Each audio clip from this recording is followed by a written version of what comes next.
Seja muito bem-vindo ao podcast In The House. Aqui é o lugar onde conversas reais, fé e propósitos se encontram. E hoje eu tenho aqui meu amigo Ivan Guerro. Ivan, bem-vindo ao nosso podcast In The House. Eu já conheço o Ivan há algum tempo.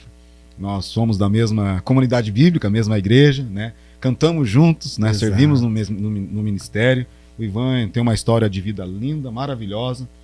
Ele também tem uma família linda, é um milagre do Senhor.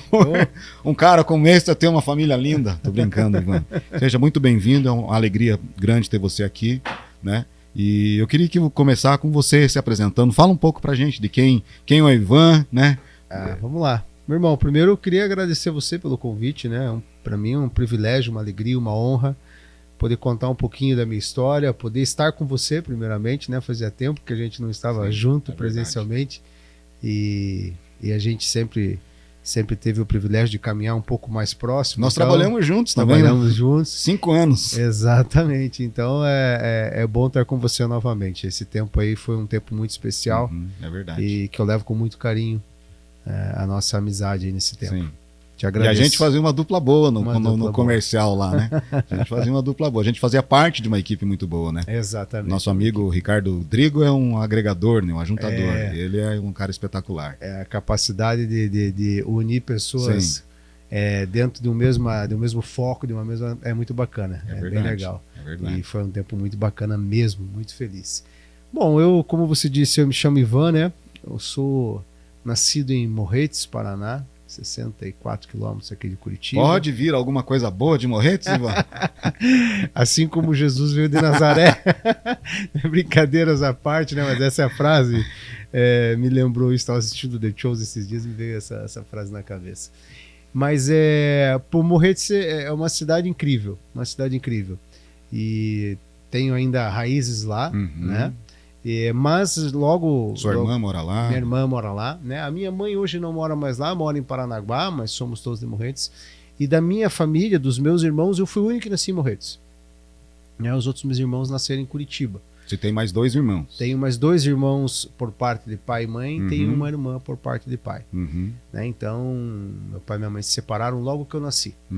Então, eu tenho uma história, assim, muito interessante em Morretes até ali a minha adolescência, quando daí eu saio aí para tomar asas aqui em Curitiba, né? Então, hoje sou casado e tenho bastante história nesse meio do caminho, assim, das transformações da minha vida, mas a principal, diria eu, com toda certeza, é a que Deus fez, né? Sim. De um tempo para cá. Sim, sim. Mas ainda eu queria começar por essa questão de Morretes ainda. O Ivan, né, ele é envolvido com música desde sempre, ele, o irmão dele, o primo também dele, o Xuxa, meu amigo, né? Nós também trabalhamos juntos, então conta um pouquinho disso, Ivan, como foi essa história, começando aqui pela história musical, depois a gente vai falar sobre a mudança de carreira que você fez, mas conta pra gente, né, essa história musical, esse início na música, né? A minha família, em geral, assim, ela é sempre muito voltada à música. Não são família de músicos, mas sempre voltada à música, porque principalmente pelo lado da minha mãe, minha família é toda evangélica, né? Então eu tive a oportunidade de crescer com a minha avó dentro de uma igreja, né? Então, aos 14 anos ali, eu posso dizer assim que eu saí um pouquinho do caminho, mas nesse tempo que eu fui crescendo, eu fui tomando... não de uma maneira tão objetiva, mas gosto pela música em vários momentos de família, em outros momentos, a música ser algo compartilhado, né? Então, minha avó cantava muito, assim, e é um momento marcante da minha vida, os cantos da minha avó, hoje eu percebo que foram sementes que ela plantou em mim. Sim. Mas, e ali, quando eu estava 15 para 16 anos, o meu irmão, ele sempre foi mais direto à música. Eu sempre fui mais... Júnior Guerro. Eu sempre fui mais do futebol. Júnior Guerro, famoso DJ aqui em Curitiba, né? Hoje um dos mais reconhecidos, conceituados DJ aqui no Júnior, um abração. Você é um cara especial também. De eventos e casamentos. Então, o Júnior também tem uma história muito bonita, muito bacana. E aí, eu sempre muito ligado ao futebol, sempre gostei muito de futebol. E ali com 16 anos, ali que eu tinha o Júnior, ele tocava numa banda de pagode em Morretes, né?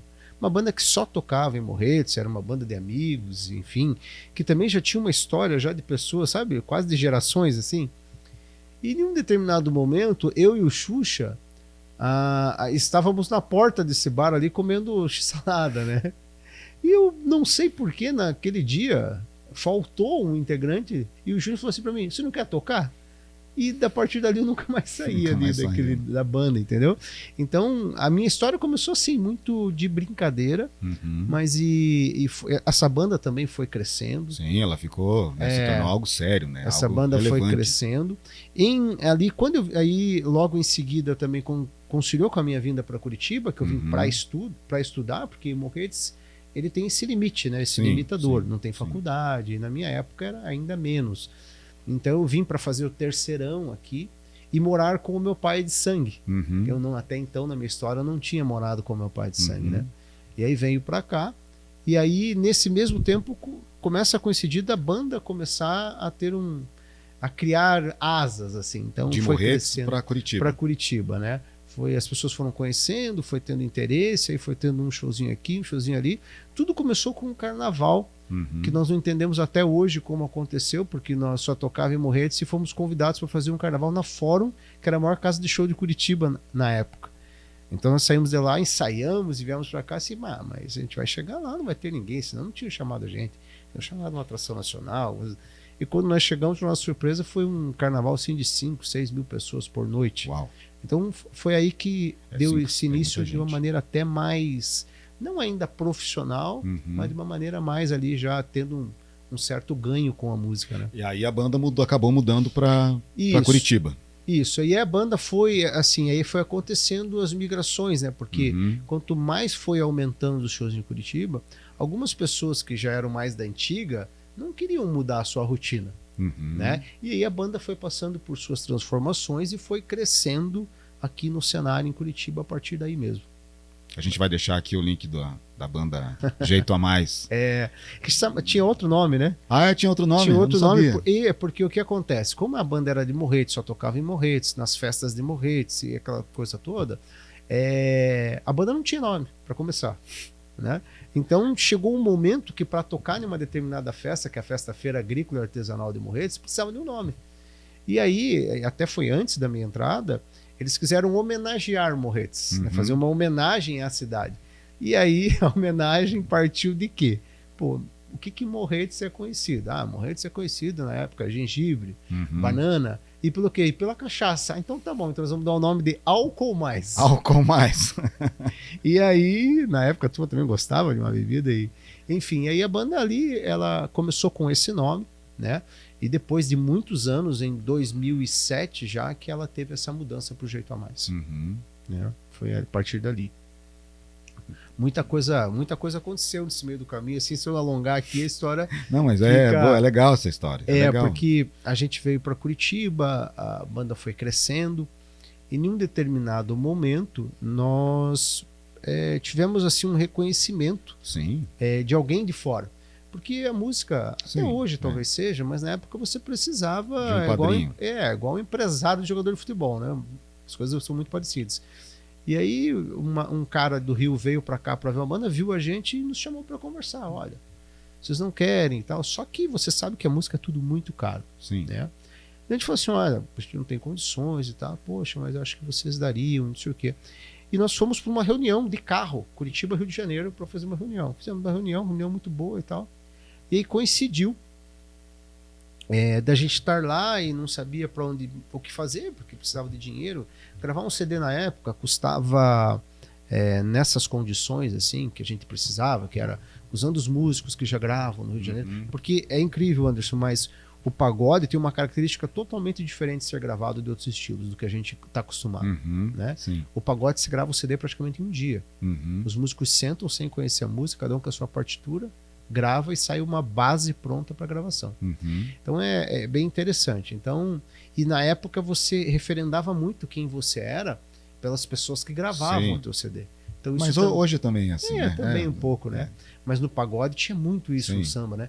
Então, ficava ainda um pouco mais caro. Então, na época, eu lembro que a referência era Rio de Janeiro, né? Tinha que ser alguém do Rio de Janeiro, né? Exato.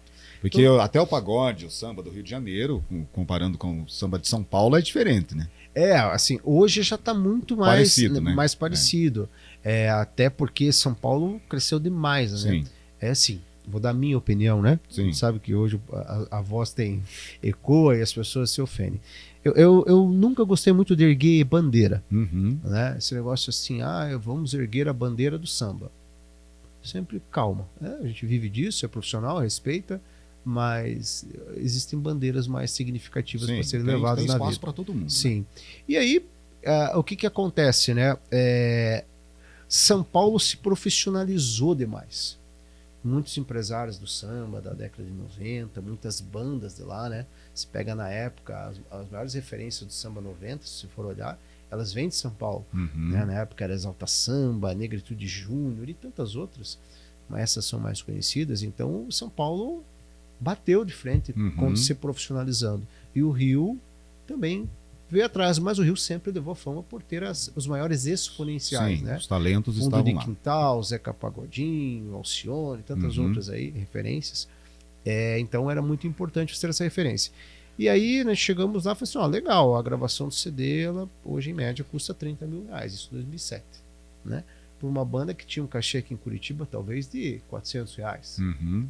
E que todo mundo já vivia da música, então a gente fazia uma média de 20, 25, 30 shows no mês, né? Então, e aí, como a gente vai fazer? Nisso, numa coincidência, ou Jesuscidência, né?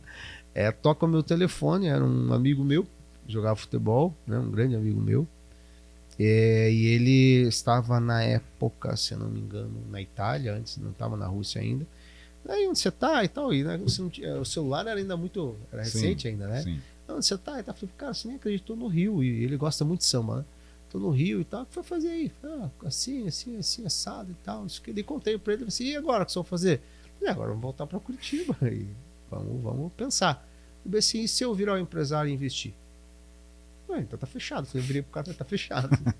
E aí que virou um jeito a mais, né? Entendi. Porque não dava pra sair com o nome de Álcool Mais. Álcool Mais, entendi. E aí virou Jeito a Mais e a gente... Então foi numa turnê no Rio de Janeiro, uma mini turnê que acabou... Fomos numa reuniãozinha e virou tudo que virou depois. Mas depois vocês fizeram agenda no Rio de Janeiro, vocês apresentaram em programa de TV, sim. aí tiveram uma agenda extensa, né, com Jeito a Mais. Isso, né? Porque esse cara que nos contatou na época, o forte dele era a divulgação. Então ele já divulgava artistas maiores e tal.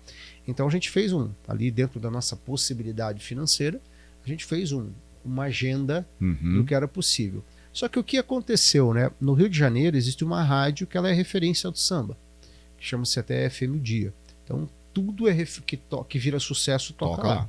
Ou tem que tocar lá para virar sucesso, é uma das características.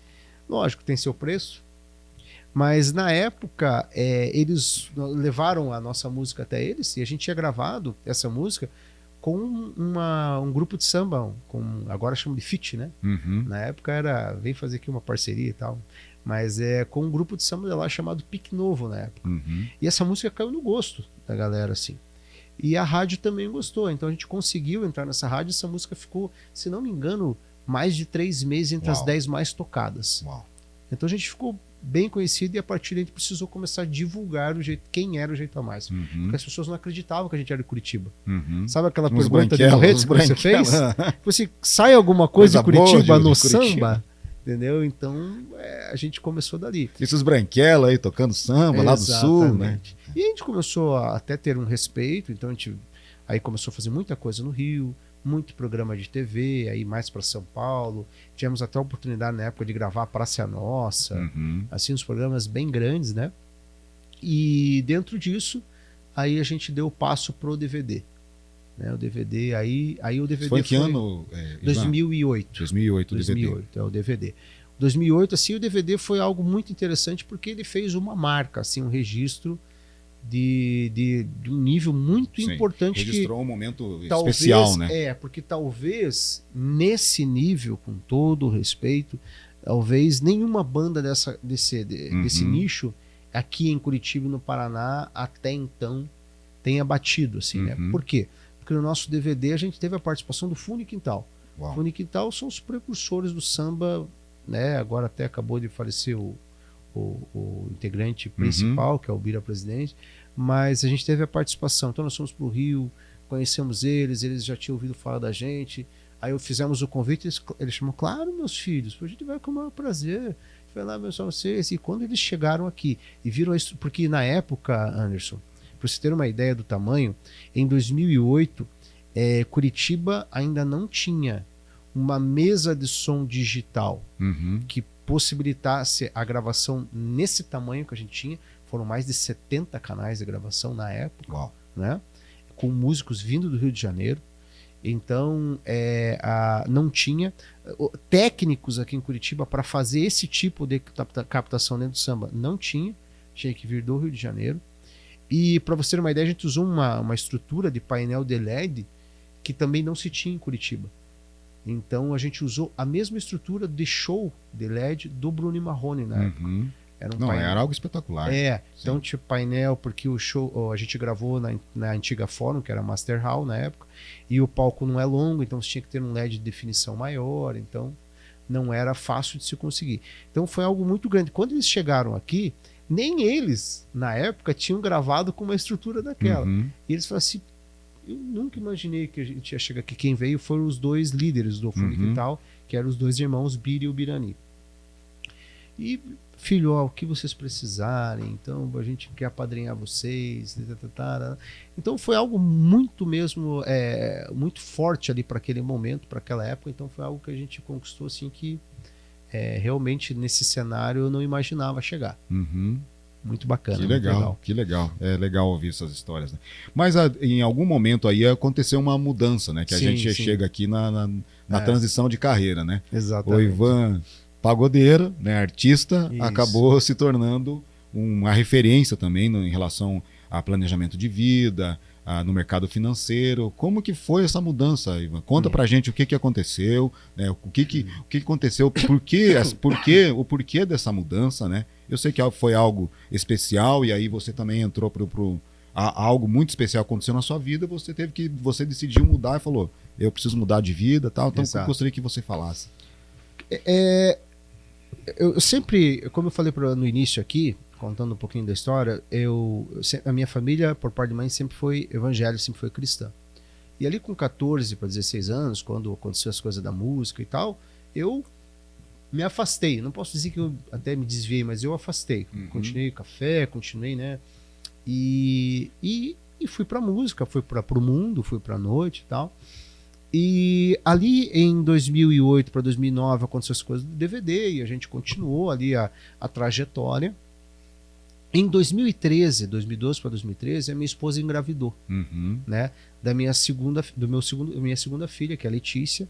Eu tenho o Leonardo, né, que tem 22 anos, que é atleta de futebol, e tenho a Letícia, de 11 anos. E com a Fabiola, né, que eu acho que apresentar a minha família, que esse é o meu melhor currículo. A maior conquista é a minha família. Então, assim, aí a Fabiola, ela estava no 7º mês de gestação e nós fomos fazer um pré-natal. E eu sempre brinco assim, brinco não, né? Eu pisquei o olho, quando eu abri de novo, eu estava em outro mundo, era uma outra situação, tudo tinha mudado, o chão tinha aberto, né? Eu já estava com uma gestação super bem encaminhada, bem tranquila.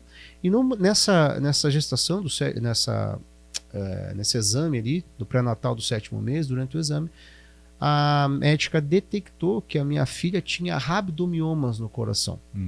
Rabdomiomas são tumores, como se fossem tumores musculares. Ela falou assim, olha, eu vejo que ela tem... Daí nos chamou depois, eles começam assim, acaba o exame.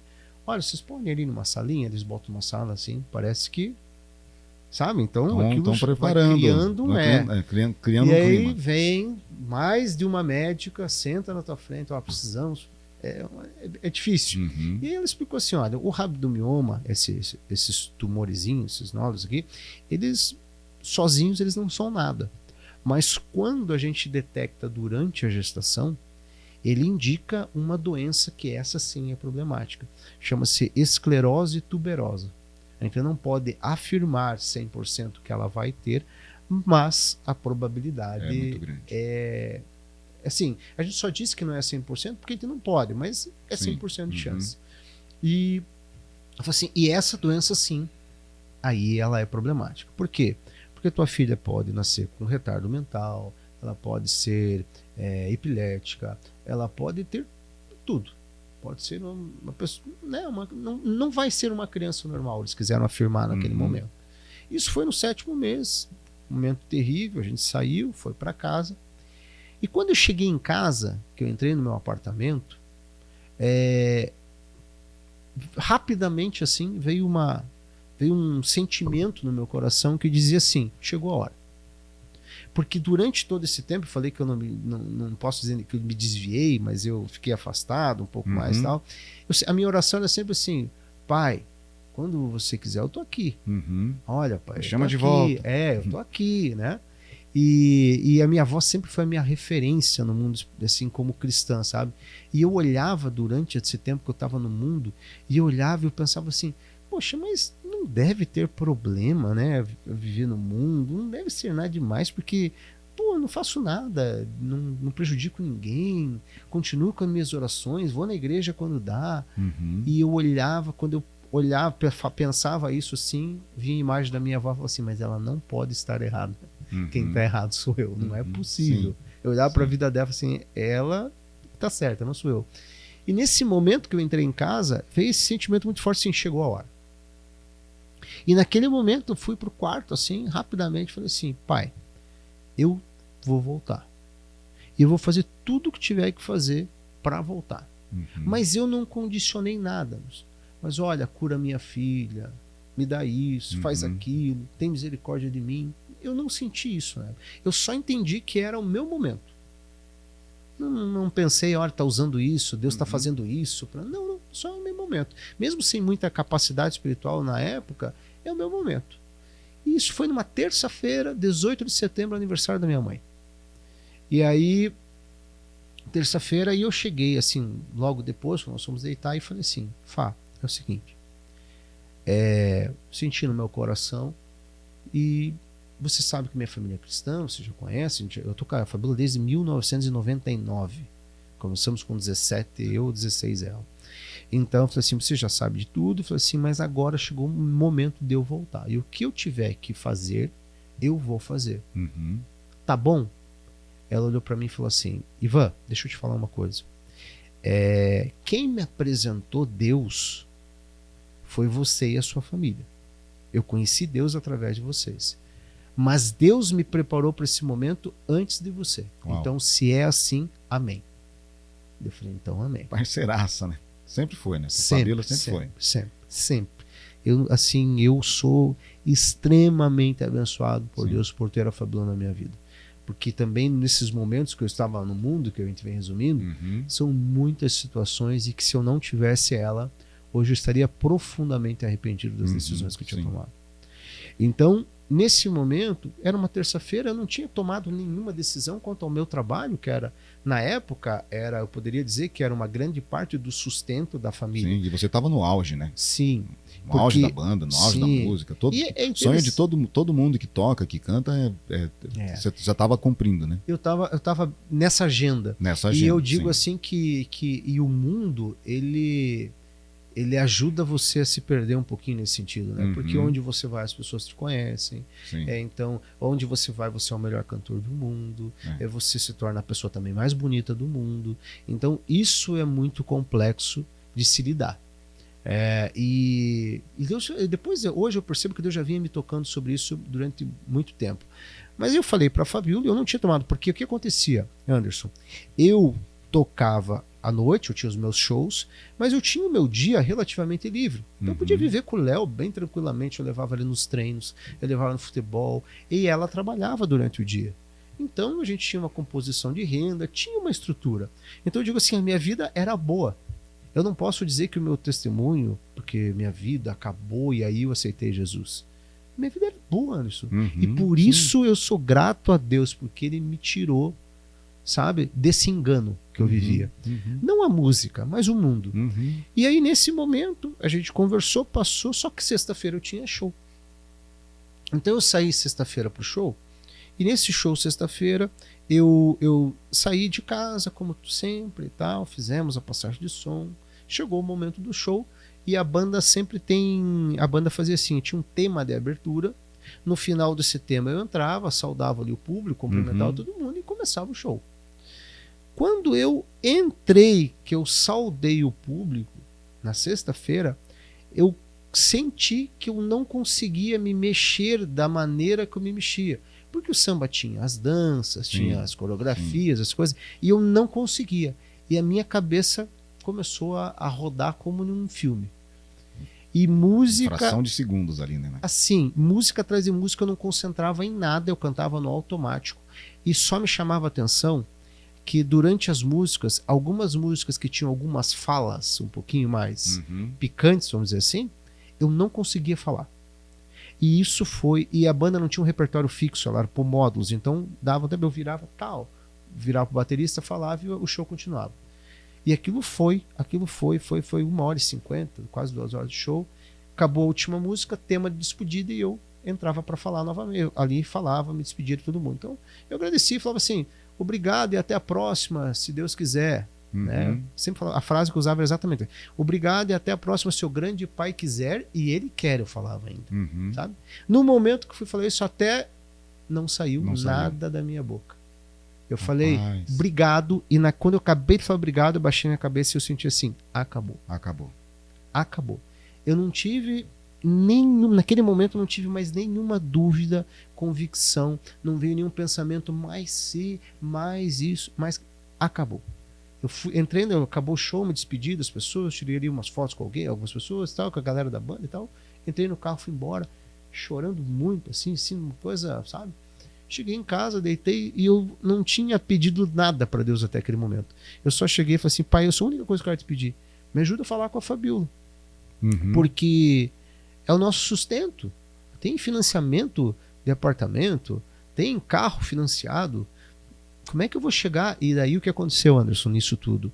Ela precisou se afastar do trabalho. Porque ela era uma gravidez de risco. Então ela ia viver do salário da renda do INSS ali, um salário mínimo. Né? Então tinha esse agravante do 7º até a gestação. E aí eu cheguei, dormi, deitei, demorei para dormir e tal, e dormi. Quando eu acordei de manhã, eu olhei, ela estava com o olho aberto na cama, falei assim, preciso falar com você. Daí ela fala. Falei assim, ó, ontem fui fazer o show, senti no meu coração e eu não vou mais fazer show. Não vou mais viver da música. Aí ela olhou assim, nem esperou acabar, ela olhou e falou assim, é isso? Eu falei, amém então. Eu falei, mas como assim amém? Você tá entendendo o que eu tô te falando? Né? E agora? Você tá entendendo tudo, né? Aquela coisa que ela falou assim, amém. Eu falei, então amém. E a partir daí, começou essa minha vida em 2000. Saí, ali foi em setembro, eu fui até dezembro com a banda, preparando um outro cantor, falando com o contratante para não prejudicar a banda, enfim. Então, em dezembro eu saí. Disse, vamos fazer uma festa? Eu falei, não. Eu faço o último show. E a banda recebeu bem essa decisão? Porque, queira ou não, você e o seu irmão eram como os fundadores da banda. Né? Assim, eles receberam bem na medida do possível, porque ao mesmo tempo veio ali talvez um medo, tipo, e agora como é que a gente vai? Porque eu era o administrador e o cantor. Sim. Né? Então, eu entendo o lado deles, não foi fácil, mas eu tentei deixar que nós íamos fazer tudo o possível para que não acontecesse o que eles pudessem, a gente pudesse fazer. Então, ele falou, vamos fazer então uma festa. Eu falei, não. No último dia eu vou, faço show, viro as costas, vou embora. Na outra semana vocês continuam agindo normalmente com o novo cantor e vida que segue. E assim foi. 2013. Só que sem emprego, né? Então eu passei de dezembro a fevereiro sem emprego. Nessa época seu irmão já tinha saído? Já tinha saído. O Júnior saiu quando a gente foi gravar o DVD. Entendi. O Júnior já estava assim, eu não vou, mais essa agenda não é para mim. Entendi. Né? Então ele saiu. Então o Júnior já estava bem estruturado com o casamento, o Júnior já estava bem. E hoje então na formação do Jeito a Mais só tem o Xuxa, da formação original. Claro, nossa água. Então hoje na formação do Jeito a Mais só tem o Xuxa, que é da formação original, digamos assim, depois de todas hoje tem o Xuxa e tem o Alisson. O Alisson foi quem entrou no lugar do Júnior, mas se for pegar mesmo, seria o Xuxa. Só o Xuxa, que veio lá de trás, lá de Morretes. Lá de trás, lá de Morretes, só o Xuxa. Só o Xuxa. Outras pessoas depois de mim saíram e tal, por também decisões próprias, mas a banda continua normalmente. A gente fala Xuxa, é o Luiz, né? O Luiz, Amadeu, Felipe. Na verdade, eu nem chamo de Xuxa, chamo ele de Branks, né? Branks, Porque ele é branquelão e tal, mas é isso aí. E que legal, que legal. Essa história é uma história impressionante, né? De como Deus faz as coisas, Deus vai alinhando, né? Todos os acontecimentos e você tem que fazer uma decisão, né? Hoje eu consigo ver melhor, assim, tudo isso, né? Mas eu sempre gosto, assim, de deixar muito quando eu falo sobre a minha vida. Apesar de ser tudo muito bom que eu vivi anteriormente, sou muito grato a tudo que eu vivi, mas nada foi tão bom quanto voltar para Jesus, sabe? O que a minha vida mudou, o que, assim, é só quem vive, né? Pode mensurar tudo isso. Mas eu gosto só de deixar assim e repetir sempre que eu agradeço a Deus porque eu podia ter ficado sendo enganado pelo mundo a minha vida toda. Sim. E Deus não me permitiu, porque minha vida era boa.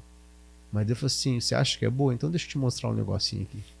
E isso me torna, assim, eu não tenho como não ser grato todos os dias da minha vida. Ali foi mais ou menos de uma hora só. Teve o milagre da sua filha, que você fala, né, que é um milagre, isso, né? Porque até aproveitando, porque eu fui levar uma palavra em Umuarama esses tempos. E durante a minha palavra eu contei um pouquinho assim de quem eu era, né? E no final eu não falei sobre a Letícia. E as pessoas depois ficaram dando mensagem assim, você não falou, e aí e tal, né? Então o que acontece? A Letícia nasce, né? Já era um parto complicado, enfim, o médico no dia falou assim, você vai assistir o parto? Eu falei assim, vou. Mas você sabe, né? Ele falou assim pra mim. Eu falei assim, sei, mas eu vou. Vai dar tudo certo, né? E aí ele falou assim, ela não tá encaixada, então eu vou precisar ser muito rápido, isso pode ser um pouco, então não se assustem, eu não posso errar, aquela toda a história, né? Então tá bom. Chegamos lá, assim, daqui a pouco, vai começar. Pão, a Letícia nasceu. Eu não entendi nada. Nasceu a Letícia loirinha, de olho azul, lindinha. É igual a mãe, né? Igual a mãe. Graças a Deus, o Léo não levou essa sorte. Mas o Léo é a cópia, né? O Léo é a cópia. O Léo e a Fabíola e a Letícia. Né? E aí nasceu e tal. E logo depois, toda aquela situação ali que acaba de nascer, saindo, o médico me chamou e falou assim, olha, deixa eu te contar que uma coisa que inesperada aconteceu. Eu falei, o que aconteceu? Então, ela estava desencaixada, mas quando eu abri, ela estava certinha na posição, não precisei fazer nada. Só tirar. Eu falei, eu sei. Sim. Eu sei que foi o que aconteceu. Mas aí, assim, pra gente, né, não alongar demais e poder avançar, a gente tinha que fazer um exame ainda na maternidade para constatar agora de maneira ao vivo, né, real, que ela tinha aqueles rabdomiomas e como era na verdade. Aí o médico, quando eu fui fazer o exame, 2 dias depois no hospital, o médico olhou, me chamou e falou assim, olha, Ivan, deixa eu te mostrar aqui, pai. Tá vendo isso aqui? Isso aqui são os rabdomiomas dela. São incontáveis. Eu não posso contar para você. Isso aqui vai sair muita parte, mas provavelmente alguma coisa vai ficar e ela vai lidar com isso a vida toda. O que você tem que ver é o outro lado, que é o lado neurológico. Falei, tá bom, pegamos a escola e saímos. E aí fomos, e aí tínhamos que agora buscar um neurologista. Tivemos uma primeira com o neurologista, que eu não vou nem... E depois um médico pediatra da Letícia, que já era do Léo, que a gente conhece há muitos anos, ele nos indicou um anjo, sabe? E falo assim, eu gosto até de falar o nome, porque realmente foi algo que foi muito impactante para nós naquele momento, o Dr. Sérgio Antoniuk, neurologista. E nós fomos e tal, ele naquele momento acalmou a gente, mas nós já tínhamos feito o exame e tal, e o exame constata que ela tem essa doença de clínica, né? Mas ela não tem nenhum sintoma. Sim. Ela é 100% normal. E eu acho legal para ter essa medida para as pessoas que ouvem, né? Nós fomos agora, porque daí a gente tinha que acompanhar mês a mês, 6 meses, 1 ano, e no neurologista. E aí era assim, olha, até tal tempo a gente precisa se preocupar com isso. Então até 1 ano a gente precisa olhar mais atento se ela vai ter convulsão. Fica olhando, você tem que ficar olhando para ela. Então a Fabíola não podia trabalhar porque tinha que ficar olhando para ela. Porque a convulsão em criança é diferente, a criança não treme, né? Ela fica com o olho estático, assim. E aí, depois, olha, agora com os 4 anos a gente tem que ver a entrada na escola, se tem algum tipo de retardo. Aí temos que ver isso, aí tem um momento importante. Nunca teve nada, momento né? importante. Nunca teve nada. Nunca teve Aí nada. chegou um momento que, assim, a gente falou assim, olha, relaxou um pouquinho, né? E passou um tempo sem ir no neurologista. É normal, tá tudo certo. E nesse tempo a gente voltou na cardiologista para ela refazer o do rabdomioma. Chegamos lá, a cardiologista ficou cheio de lágrimas e falou assim, Deus é maravilhoso, né? Daquilo lá não tem mais nenhum, o coração dela é limpo. É isso aí. Saiu tudo. Isso E aí, o ano passado, se não me engano, eu falei assim, vamos levar no Dr. Sérgio, porque ele foi uma bênção, a gente precisa mostrar esse milagre, mostrar ela para ele, né? Sim. Para ele ver e tal. Nós chegamos e as consultas lá são pelo menos 1h30, sabe? Assim, ele é um cara sensacional. Nós chegamos assim, ele ficava olhando para ela e olhava e examinava ela, falava com ela, conversava, perguntava. Aí chegou um momento ele olhava para nós e falou assim, mas vocês não têm nada para me falar? Eu falava, doutor, não tenho, doutor. Ela tá aí. Desculpa, eu não tenho, mas se eu quiser, você pergunta para ela, você fala com ela e tal. Daí ele olhava e ficava assim. Daí ele falou assim, olha, deixa eu dizer uma coisa para vocês. Pelo menos, um diagnóstico desse, pelo menos, assim, mais de 90% das crianças, pelo menos, são epiléticas. A tua filha não tem nada. Você tá entendendo? Eu falei, tô entendendo que ela não tem nada. Não tem nada. Você me disse que ela não tem nada, pai. É isso mesmo? É isso mesmo. Aí ela canta pro tio ver. A Letícia cantou, ela, meu Deus do céu, tal. Quando nós saímos assim, ele me deu a mão e falou assim, muito obrigado. Vocês fizeram eu ganhar o meu dia. Eu nunca vi isso. Então esse é o milagre da Letícia. É um milagrinho. É um milagrinho. Mas essa mudança, Ivan, o que foi mais difícil nesse processo, né? Porque foi tudo no período de um ano, né? Sim. O milagre do nascimento e milagre da Letícia, a sua mudança da saída da banda, uma nova oportunidade no mercado financeiro. O que foi mais difícil? Foi o processo financeiro ou o processo emocional? Olha... Porque você tem outra vida. Sim. Tem outra vida hoje. Eu preciso ser honesto em dizer que o financeiro foi muito forte. Né? Foi muito forte. A gente teve que lidar com muitas coisas. Por quê? Porque eu não tinha currículo, Anderson. Então eu contei com a boa vontade do meu tio, que é oftalmologista. Então 3 meses depois eu fui trabalhar no consultório dele. Mas eu fui trabalhar no consultório com um atendente. Então assim, né? Tem um limite de salário. Sim. Mesmo sendo sobrinho, ele está ali me abençoando, me ajudando, tem um limite. E nesse contexto, só para você ter uma ideia, o salário ele só dava para pagar o financiamento. Mas tinha financiamento de carro, tinha luz, água, condomínio. Tinha que comer. Tinha que comer. E nesse momento, a Fabíola já tinha sido mandada embora da corretora que ela trabalhava. E eu, pelas coisas de Deus, em um determinado momento que eu estava de folga lá atrás, eu fiz um curso da SUSEP de corretor. E aí foi o momento que nós abrimos a corretora também. E a corretora era ainda a receita quase zero. Eram os amigos mais próximos que faziam seguro com a gente e tal. Então, financeiramente, foi muito difícil. Emocionalmente, o lado espiritual nos sustentou muito. Sim, assim. então foi uma decisão espiritual, né? Totalmente. Então, assim, eu posso dizer que com todas as adversidades, foi um momento que nós tivemos uma paz, uma alegria, assim, de ver o que Deus estava fazendo na nossa vida, porque em nenhum momento nós regredimos, retrocedemos, sabe? E Deus foi nos mostrando que era isso mesmo. E aí, ali de 2013, eu fiquei 1 ano, 2014, melhor dizendo, fiquei 1 ano no meu tio e recebi um convite para fazer uma entrevista no então Fundo Paraná, que foi a minha entrada no mercado financeiro, né? E aí eu fui no Fundo Paraná, só que eu tinha que levar o meu currículo. Aí você falou, não, só tem uma família bonita. Eu cheguei, eu brinco, mas é quase uma verdade, né? Que o meu currículo era assim, Ivan embaixo, Ernesto embaixo, Guerro embaixo, data de nascimento embaixo, porque não tinha linha, né? O que eu ia dizer? E eu fui para essa entrevista, na época o coordenador da área me recebeu, e fui conversando, fomos falando. Chegou um momento que eu já estava contando a minha história, quis saber. E essa é uma das convicções, certezas absolutas que eu tenho na minha vida, assim que eu posso dizer. Mostra uma coisa que foi Deus que fez. Sim. foi o Fundo Paraná, então. Porque eu saí dali e ele falou assim, olha, se você quiser a vaga é tua. Eu falei, não entendi nada, entendeu? A vaga é minha, não sei nada. O Fundo Paraná, Previdência, eu não sabia o que era exatamente, entendeu? Se você quiser a vaga é tua. Eu cheguei para a Fabiola e falei assim, Fabiola, se quiser a vaga é minha. Daí ela disse assim, nossa, é? Eu falei, é. E o salário? Eu falei, é menor do que na clínica, para começar. Mas é uma carreira. Sim. Mas daí lá tem plano de saúde, lá tem, né, aquelas coisas todas. E para nós também o plano de saúde era importantíssimo na época. Sim, pela Letícia, pela né? Letícia. E aí eu falei, daí, ó, Fabiola, um dia depois, os caras estão me cobrando para eu dar a resposta lá. Temos que decidir, nós somos um só, né? Deus uniu, então nós somos um. E aí? Ela falou hoje que ela falou assim, olha, certeza absoluta que foi o Espírito Santo que respondeu. Porque eu falei, vai e aceita. E eu não sei até hoje como é que saiu da minha boca, porque o medo, financeiramente falando, era tão grande.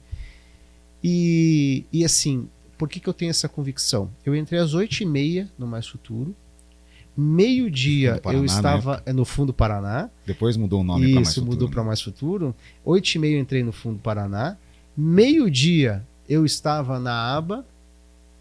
E hoje eu continuo na aba, canto na aba, estou no Ministério da Aba, nos conhecemos na aba. Então eu tenho certeza absoluta que o Fundo Paraná foi algo que Deus colocou na minha vida mesmo. Sim. 10 anos hoje. 10 anos? 10 anos. 10 anos, Ivan. 10 anos. Fiz em março agora, 10 anos de Fundo Paraná, agora Mais Futuro. Mais Futuro, né? Eu ali no Mais Futuro, para mim também foi uma transição de carreira muito grande. Então, assim, eu sei exatamente o que você está falando, o Mais Futuro, né? Uma pessoa primeiramente do Renato, né? Renato Folador, depois do Thiago. Sim. Eu já entrei na época do Thiago, o Renato ainda estava por lá, mas era o Thiago que era o presidente. E é uma empresa sensacional. Né? Então a gente compartilha essa parte da mesma história, do mesmo sentimento. Sim. Mas aí, Ivan, a sua vida transformou, né? Transformou porque o Mais Futuro, o Fundo Paraná, trabalha com o futuro das pessoas. Ele também proporcionou um novo futuro para você. Sim. E foi imediato. E você se tornou ali um life planner, né? Um planejador financeiro. Hoje você é um executivo de financeiro, de planejamento financeiro. Então eu queria que você contasse um pouco disso também, sabe? O que você faz, né? O que exatamente é, o que faz um life planner, qual é a diferença do produto que você vende, porque tem muitas coisas no mercado aí que falam que é previdência, mas não é, né? Sim. Então, assim, eu entrei no Mais Futuro como vendedor. Uhum. Eu vendia previdência. Isso me trouxe duas habilidades dentro da área financeira, que é conhecer o produto e a necessidade das pessoas para aquele produto, e também você ter a habilidade de falar, né? Uhum. Porque a minha habilidade era só cantar, então agora eu precisava comunicar bem com as pessoas, passar confiança, né? E essa área me ajudou muito. E a graça de Deus, logicamente, foi me fazendo eu ter resultados interessantes ali. Então eu comecei. O Renato tinha uma frase que eu acho interessante, que ele dizia assim: depois que o bichinho da Previdência pica você, é difícil você sair. Uhum. Então, o que acontece? Eu comecei a gostar daquilo e me ver fazendo aquilo que é a Previdência. Só que a Previdência é algo mais complexo, né? Ela não é só venda, ela é a conscientização. E aí aconteceu que, assim, eu sou muito... A Bíblia chama isso talvez de ousado, né? No mundo chama de carudo, né? De peitudo, sei lá. Mas aí aconteceu assim. Eu entrei, comecei a vender, deu ali uns 20 dias, 30 dias. O Thiago o coordenador tinha que dar uma palestra na Fortes Lavieiro na época, e eu já tinha ido acompanhar as palestras deles. Uhum. Daí eu não posso, e agora o que ele vai fazer? Daí alguém falou assim, manda o Ivan que o Ivan faz. Daí ele me olhou assim, você faz? Eu faço. E ali eu já comecei também a ter esse gosto pelo transmitir o conhecimento. Sim. E né? Faz muito bem, né, Ivan? Faz muito obrigado. Bem. Faz muito bem. E aí, então, eu fui crescendo, de certa maneira, no Mais Futuro. Né? Então, eu fui coordenar a área de novos negócios, que a gente chama, que era de venda com outras pessoas. Passei pela área de relacionamento com o participante. E, ao mesmo tempo, precisei ir de maneira oficializar um pouco esse conhecimento. Então, não tinha uma faculdade, fiz uma faculdade nesses 10 anos, fiz uma pós-graduação em investimentos, que é uma área que eu comecei a olhar de maneira mais abrangente, porque a Previdência é um produto da área de investimentos, né? E, consequentemente, também entendi que as pessoas precisavam muito de um caminho falando financeiramente. E eu gostei muito da área que chama-se planejador financeiro. Então, eu fiz um MBA em planejamento financeiro pessoal e familiar. E aí, o meu objetivo maior nisso tudo se tornou ajudar as pessoas, servir as pessoas a ter uma qualidade de vida financeira melhor. Porque eu gosto de dizer que a vida financeira, o bem-estar, o nosso bem-estar, ele depende de várias áreas. Área psicológica, área emocional, área espiritual. E uma dessas áreas é a área financeira. E estudos nos dizem que 75%, 80% do pessoal brasileiro não tem esse tipo de cultura, de conhecimento. Então, poder servir as pessoas, eu entendi que era uma maneira também de eu ser usado por Deus para servir e abençoar pessoas. E isso me causou uma alegria muito grande de poder começar a usar. Então, hoje eu estou no Mais Futuro como um consultor, então atendo pessoas ali dentro. Claro, com uma área, um pensamento mais voltado à previdência, mas não tem jeito, você conversa sobre outros assuntos. E, na verdade, você também precisa saber sobre os outros investimentos, né? Exato. Para apresentar o seu produto. Porque você citou, né? Existe muita confusão nessa área. Então, existe aqui, não vamos entrar, né? Não existe, mas existe lá. Olha, eu tenho uma previdência, você vai ver o produto não é uma previdência. Foi vendido errado, né? Olha, Deus tem que dizer, olha, isso aqui não é uma previdência. Isso aqui tem essa característica, tem esse objetivo. Ou as pessoas já vêm dizer assim, não, porque... a previdência do banco, né? O gerente então do banco você ofereceu. Precisa assim, olha, tudo faz sentido. Eu gosto de dizer que não existe investimento ruim. Existe aquele que não está alinhado com o teu propósito, com o teu objetivo. Investimento é propósito. Né? Então, eu entendi que eu poder ajudar, isso é um investimento que as pessoas estão fazendo no seu bem-estar e na sua segurança financeira. Então é dessa maneira que hoje eu quero poder compartilhar mais. Né? E aí, ao longo desse tempo, nos últimos anos, eu também comecei a prestar essa consultoria, que eu chamo de consultoria financeira ou planejamento financeiro, onde eu ajudo as pessoas de uma maneira mais abrangente e sem ter um objetivo com algum produto. Entendi. Mas olhando para o que ela precisa. Então, assim, se a pessoa lá está desorganizada financeiramente, ela pode contratar os seus serviços, fala assim, eu preciso de uma ajuda aqui, preciso investir o dinheiro. Né? Você ajuda a pessoa a fazer, né, esse mapeamento e direcionar os investimentos dela. Resumindo, né, de maneira bem prática, quando você pensa em vida financeira, você tem que entender que você tem 6 áreas a olhar. Você tem que olhar a tua gestão financeira, que é o quê? Receita, despesa, quanto eu ganho, quanto eu gasto, como é que está esse equilíbrio. Você precisa olhar para a sua gestão de risco. O que é isso? O que é isso, né? Olha, se o Ivan vier a faltar hoje, ele é casado e tem 2 filhos, o que acontece com a família? Vai ter renda para sobreviver? Vai passar aperto? Como é que fica isso? Então, talvez eu tenha que terceirizar o meu risco a um seguro para que, caso aconteça comigo, a minha família, as pessoas que eu quero estejam garantidas. Terceiro é a gestão de investimentos. Quais minhas metas e objetivos? Quero trocar de carro, quero comprar um imóvel, quero viajar, quero pagar a faculdade do filho. Gestão dos investimentos. Aí existe a gestão da aposentadoria, o planejamento de aposentadoria, que é um outro item.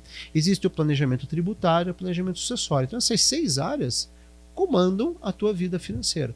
E é dentro dessas 6 áreas que eu olho de uma maneira mais técnica, abrangente, fazendo uma análise, né, uma anamnese, eu digo assim, do Anderson, e aí ele diz, Anderson, olha, a gente precisa olhar para isso aqui, falta isso para você, você tem um dinheiro investido aqui, mas qual o objetivo desse dinheiro? É isso. Poxa, então ele está no lugar certo. Não está no lugar certo, precisa realocar ele para cá. Vai estar mais... Então é isso que eu gosto de fazer, olhar para a necessidade da pessoa sem o interesse assim, compra o meu produto.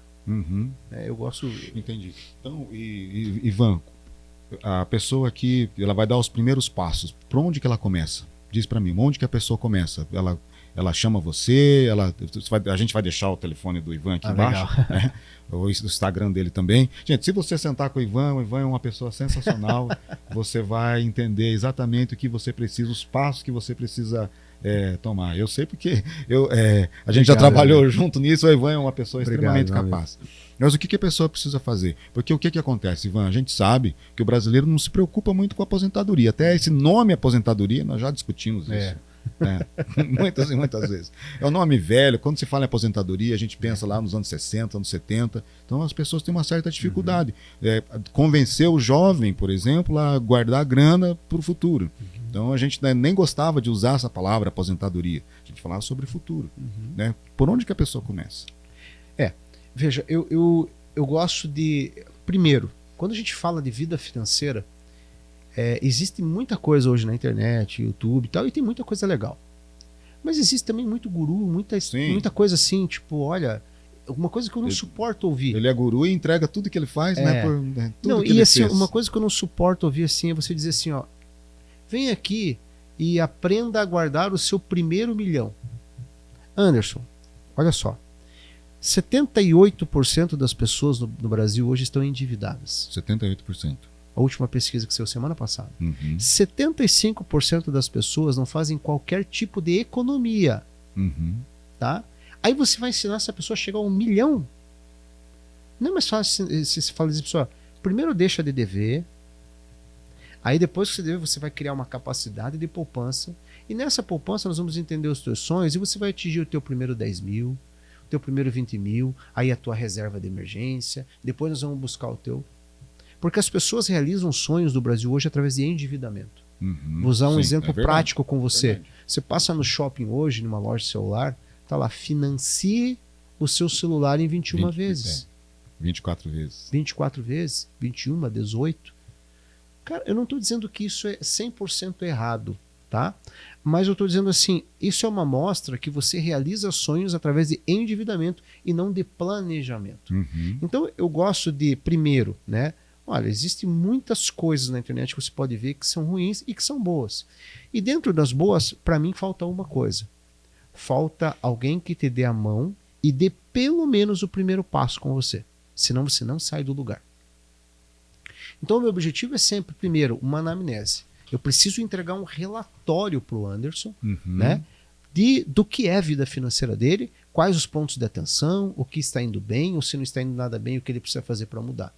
Feito isso, aí eu crio programas conforme a pessoa quer, porque tem pessoas que gostam de ser mais detalhistas, já estão mais culturalmente estabilizadas a isso e vão te dar o tempo que é necessário, e tem pessoas que não vão te dar.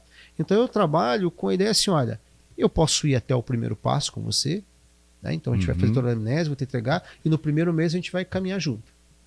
Agora eu também posso ir mês a mês com você. Posso ir trimestralmente com você, fazendo a avaliação, vendo se está tendo objetivos, ver se precisa fazer uma mudança da carteira de investimentos, porque os teus objetivos mudaram. Eu gosto de uma frase que diz assim, investimento é um organismo vivo, principalmente quando a gente fala de aposentadoria. Eu começo com um salário hoje, amanhã eu tenho outro salário, depois talvez eu fique um pouco sem salário, e assim vai. Então a gente precisa sempre desse acompanhamento. Então o meu objetivo é sempre os governos mudam, a política, o governo muda, né? E detalhe, o governo muda, a economia é cíclica. Por muitos momentos não é positiva, é o que a gente está vivendo agora, e não é política, que eu estou falando aqui de partido político, estou falando assim, hoje nós vivemos a maior taxa de juros da história do Brasil. Se quer financiar, quer emprestar, é caro, né? Então, independente disso, tem a tua vida que não para. A tua aposentadoria que vai chegar.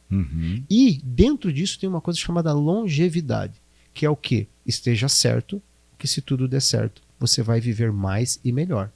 E a longevidade ela é uma moeda de duas faces. Você vive mais, mas você tem mais tempo para se sustentar. E você não pode contar com o INSS. E como o nosso amigo falava, se tudo der certo na sua vida, exatamente, você vai envelhecer e vai morrer, né? E vai morrer. Porque a gente tem 3 eventos possíveis na vida: sobreviver, morrer ou ficar inválido. Nós cremos que tudo vai dar certo e nós vamos envelhecer.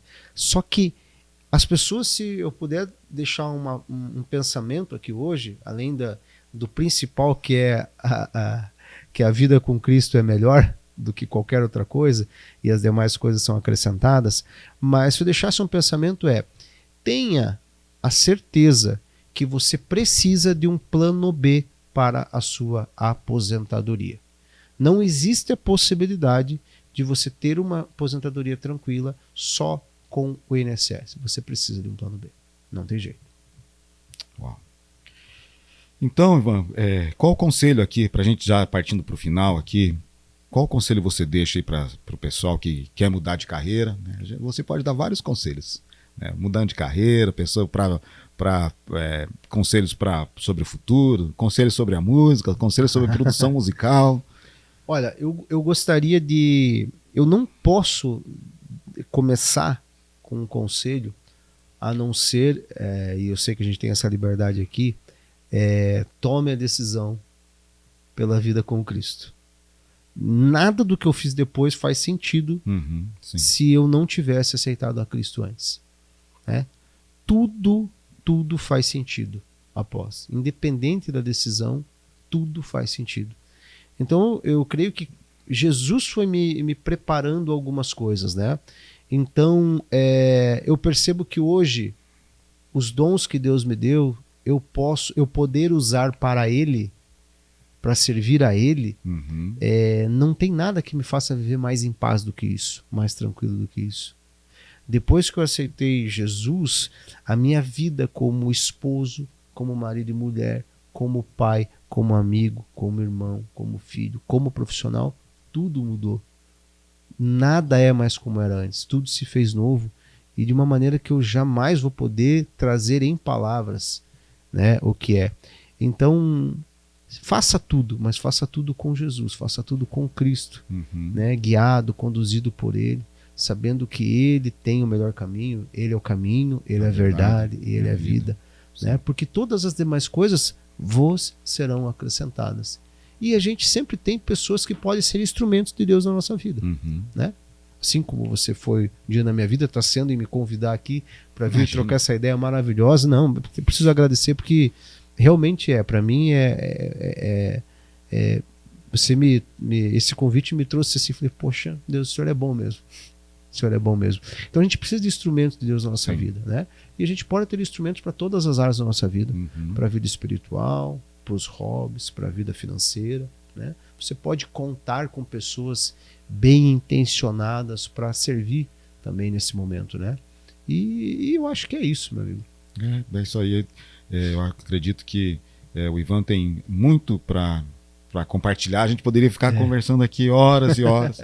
Tem ainda o filho que foi para a Itália jogar futebol. Ah, rapaz, está de férias aqui. Mas está de férias? Está de férias agora. Estamos esperando uma nova proposta aí, mas acredito que mais 2 semaninhas já está voltando para... Que legal. Ele está jogando naquele mesmo time ou vai mudar de time? Vai mudar de time. Aquele, ele foi para acabar a documentação da cidadania.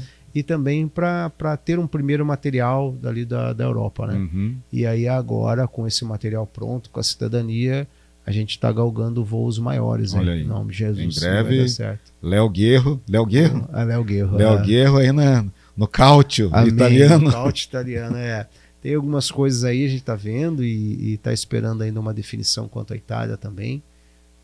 Mas a gente está confiante em Deus, Deus preparou tudo até aqui. Sim. E vai continuar fazendo. Gente, você precisa ouvir o Ivan cantar. E se você quer ouvir o Ivan cantar, eu vou deixar embaixo aqui também, né? O endereço lá do Aba Música. O Ivan é um dos vocalistas. Eu gravei 3 sambas pra galera que gosta de samba, né? Eu gravei 3 sambas. Sim, maravilhoso. Maravilhoso. Em gospel, né? Cara, a música Razão, ela é sensacional, né? Do nosso amigo do Ângelo. Sensacional. Eu gravei 3 sambas aí. Pretendo um dia voltar a gravar, mas aí... Você precisa ouvir o samba do Ivan. Já está em todas as plataformas, no Spotify, então procura lá. Ivan Guerro tá bem fácil. Você lá. precisa. Ou também precisa ouvir. Vai no meu Instagram, tá lá. Brasileira de verdade, de qualidade. Aqui é músico falando de música, né? Deus é bom. Quando o músico faz um CD, a gente faz também um CD para o outro, grava uma música para outros músicos escutarem. Isso é legal. Pessoal, a gente está chegando ao fim aqui, o nosso bate-papo. Conversei aqui com o Ivan, meu amigo.